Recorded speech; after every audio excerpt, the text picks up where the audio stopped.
தாவேகாவில் செங்கோட்டையன் இணைவது குறித்து தன்னிடம் அவர் எதுவும் பேசவில்லை என்று அமமுக பொதுச் செயலாளர் டிடிவி தினகரன் தெரிவித்திருக்கிறார். ஒட்டன்சத்திரத்தில் நடைபெற்ற கட்சி நிர்வாகி இல்ல திருமண விழாவுக்கு பிறகு செய்தியாளர்களை சந்தித்தவர் செங்கோட்டையன் பத்திரிகையாளர்கள் சந்திப்பு நடத்திய பிறகு கருத்து சொல்வதாக தெரிவித்தார். அவர் நீக்கப்பட்டதுல மிகவும் ஒரு மன வருத்தத்தில் இருந்தார். அது பழைய கதைகள் எல்லாம் பேசுறப்ப, இந்த மாதிரி நிகழ்வுகள் பேசுறப்ப அதை சொல்லிட்டு அன்னைக்கு ஒரு 1/2 hour ட்ரெயினிங் போறேன்னு சொல்லிட்டு போனார். ஆனா அன்றைக்கெல்லாம் அவர் இந்த முடிவு என்ன முடிவு எடுத்திருக்கிறார், இப்ப நீங்க சொன்ன மாதிரி ரிசைன் பண்ண போறதோ திரு விஜய் அவர்களை சந்தித்ததை பற்றியும் என்னிடம் அவர்கள் பேசவில்லை. எல்லாவற்றையும் தாண்டி அவர் மீது எனக்கு மிகுந்த மரியாதை உண்டு. அதனால அவரு ஊடகத்துல எதுவும் பேசிய பிறகு அதற்கு பிறகு நாம அதை பற்றி பேசுவதுதான் நன்றாக.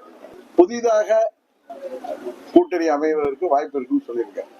அதை நோக்கி சில நகர்வுகள் நடந்து கொண்டிருக்கிறது என்பது எனக்கு தெரியும். அதனால கொஞ்சம் வெயிட் பண்ணுங்க. உடனுக்குடன் செய்திகளை தெரிந்து கொள்ள சன் நியூஸ் பெல் ஐகானை கிளிக் பண்ணுங்க.